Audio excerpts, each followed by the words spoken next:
What's up, y'all? Thanks for checking back and checking another video. I know these are going to be a little bit boring until we get into the season, but again, I'm going to document everything as I go through this season of 2022 into 2023 with my archery hunting, Pennsylvania, trying to kill a bear in Pennsylvania, shoot a turkey in Pennsylvania, hopefully getting to sporadically hunt Ohio whenever I can, and then obviously the big hoorah, the elk hunt in Pennsylvania. I drew a bull elk tag for late season, and I am going to document my entire journey of that and my whole hunting season to try to kill the Royal Slam in Pennsylvania, which is a buck, a turkey. Some people say a spring gobbler. That's not true.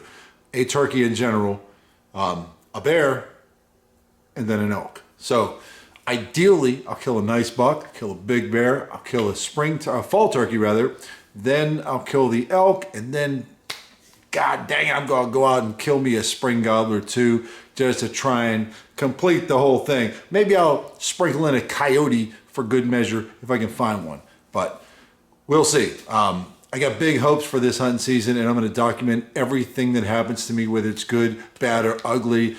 The spotting, the scouting, the bad days, the good days, the days when it rained, the days when I overslept and I'm pissed off at myself because I didn't wake up and get out there.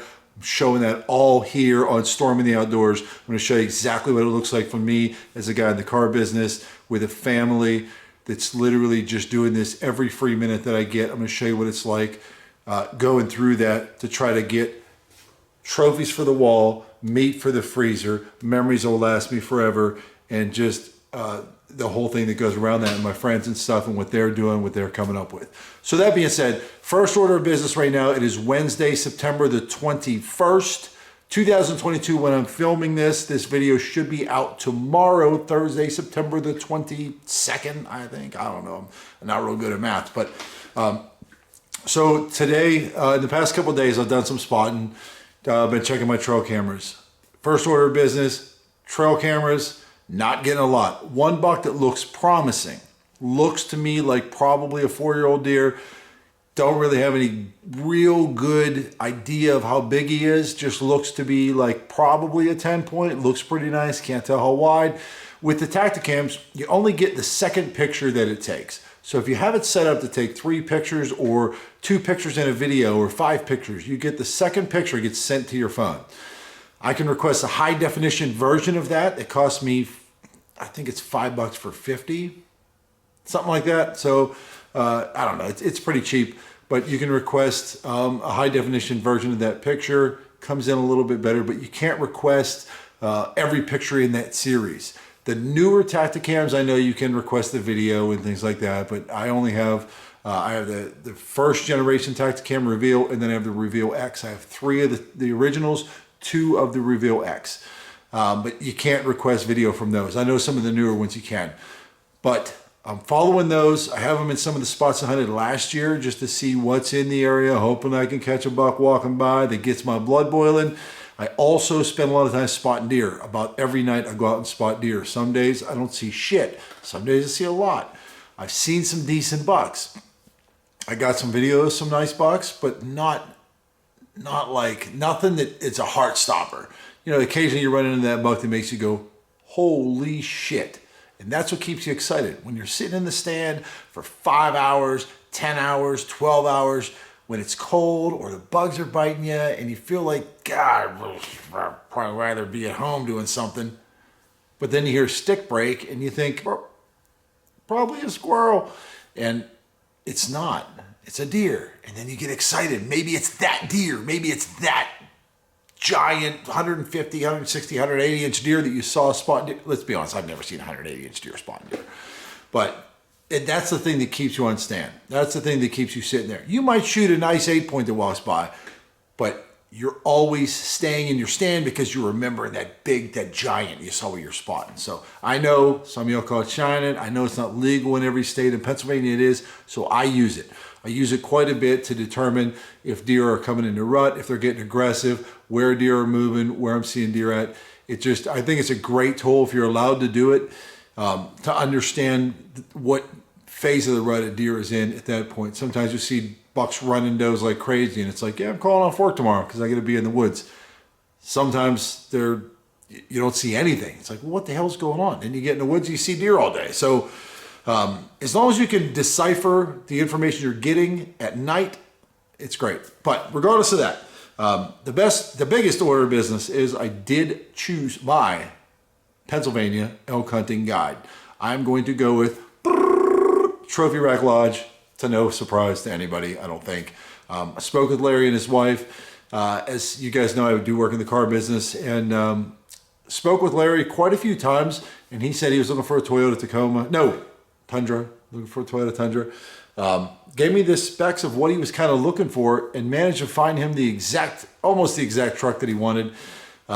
He ended up buying a truck from me, and on the date that we were going to take it up to him, he was busy. He's got some archery guys coming in, and his Kika. He obviously does the guiding for the Kika tag, so he had that guy in, and just was really busy. So I said, hey, we'll bring it up to you.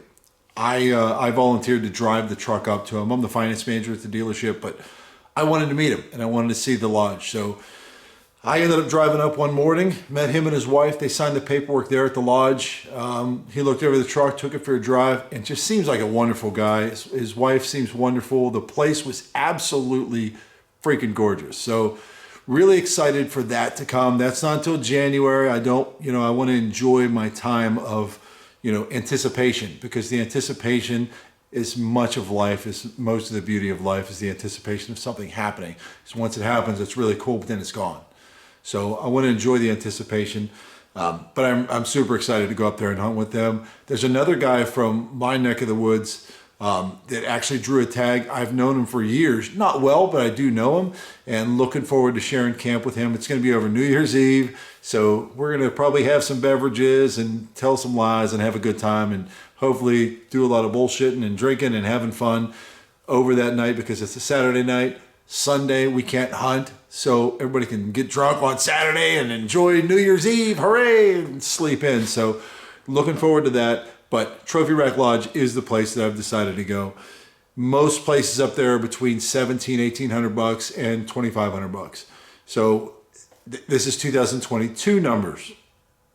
2023 may be different. As everybody knows, the prices going like this, everything's getting more expensive. So I think it's well worth it. I think it's well worth the $2,500 to have a guide that's going to not only put me on an elk, give me a place to stay, feed me good food,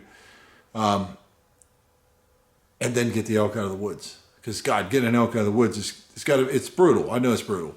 If you had a group of 5 or 6 guys that you hunted with every day, all the time, every year after year, you could convince those guys to go with you on an elk hunt and get the elk out of the woods.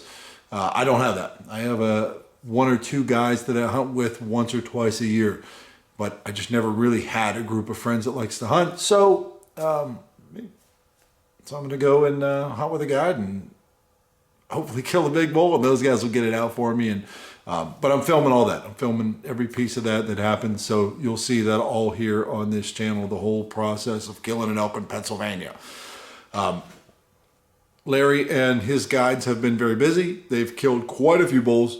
I'm going to show you those, but I'm not certain that I got all of them. There's probably a few more that have been killed that I didn't screenshot, or I lost, or something got missed in translation. But they've been killing quite a few big bulls up there in different zones through the archery season.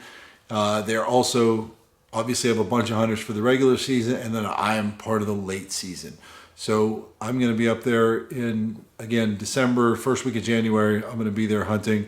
But these guys all killed some great bulls. You should follow them on Facebook, Trophy Rack Lodge in Catharis. I think I'm saying that right, in Catharis, PA. Their lodge is absolutely beautiful. Seem like wonderful folks, and man, they lay some nice bulls down. So it really seems like a really good organization. I am very excited to be hunting with them. I was contacted by Hicks. I was contacted by ENZ Hollow Outfitters. Both, honest to God, 100% seem like great folks. And I think any guide that you choose in Pennsylvania, I think is going to be a good guide. I don't think there's any shitheads there. I think they're all legitimately really good people that really know what they're doing and are really good at what they do. So you choose whoever you want. I did not get contacted by Elk County Outfitters, I think is what it's called. They never contacted me once. I was contacted by a few guides. I think there's 6 or 7 of them in Pennsylvania. I would think that Elk County would have contacted me. They did not, but that's okay. I am more than happy to be hunting with Trophy Rack, and that's what I'd have gone with had I talked to Elk County. Nothing against them. I've not talked to anybody, so I won't say anything bad against them. But everybody I did talk to has been absolutely wonderful. I can't speak on Elk County. I didn't talk to these guys. So tomorrow night, the wife and I are going to Benezet, to the visitor center, to the Elk at Night, I think is what it's called. It's KICA, the Keystone Elk Country Alliance. They're putting on an event. They're doing like meat and cheese and fruit and stuff like that, wine, maybe some beers, so you can have some drinks, and then you go out, take a hike on the trails, and you get to go see the elk. You can't see them, it's dark as shit, but you get to hear the elk bugling at night, fighting, the whole ruckus, just experiencing the elk at night. It was $75 a ticket in 2022. If you're watching this in 24 and it's $100 a ticket, don't get mad at me. I don't know what to tell you. It's telling you what the prices are now. But we're really looking forward to that. Going to leave work a little bit early, drive the 2 hours up there, see that whole thing, listen to that whole thing. They do a little presentation, get a couple of drinks, have a good time. I think it's going to be really, really awesome. I've never seen an elk in real life. So hopefully we'll see some in the afternoon when we get there, and then we'll get to hear them at night bugling, doing their thing. I think it sounds like it's going to be awesome. I am going to film all that. So check this page like maybe Friday, Saturday, Sunday. I don't know how busy I'm going to be, but I'm going to post that video here in the next few days, so you'll see what that event is like. But super excited for that. Super excited for this hunting season. Just wanted to give you all a heads up where I was at with my spotting deer, with my trail camera, where my head's at as far as bear hunting, which I think I'm going to just try and hunt private farm that I have just kind of recently gotten access to hunt just for bears only, because they do have some bears. I could go with a bear gang, which probably increases my odds quite a bit. But if my dad were here and I could say, hey, Dad, I need to kill a bear this year to complete the Royal Slam in Pennsylvania, he'd be like, go walk around Dishong Mountain. Go walk around Benchoff Hill. Go walk around in Westmont. Go walk around here. Go to where you know some bears live on big game lands and just go for a walk. If it's meant to be, it's meant to be. So I think I'm going to go with that philosophy, even though I don't think it's probably the best philosophy. That's what my dad would want me to do, so that's what I'm going to do. If I don't kill a bear, that's okay. But boy, I'm going to try. And it could be different. I could end up with a bear gang. I could end up killing a deer early this year, which I intend to do, because I can sprinkle in some Ohio hunting for a giant buck. But I don't think I'm going to be quite as particular this year, just so that I can probably kill my deer. I'm going to try and kill everything this year. Every big game damn animal that lives, I'm going to try and kill that. But anyways, thanks for checking this video out. Watch another one. They're going to get better. I swear they're going to get better. I'm documenting everything that happens this whole season. I'm going to post it as quick as I can.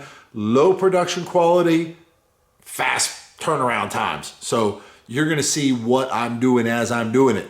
So check that shit out. Watch this channel. Don't subscribe. I don't give a shit about that. People, smash that like button. I don't give a shit. Don't do that. I don't care. Just search for Storm the Outdoors and watch these videos, because I think it's super cool and I hope you like it. If not, that's okay too. I'll see you on the next one.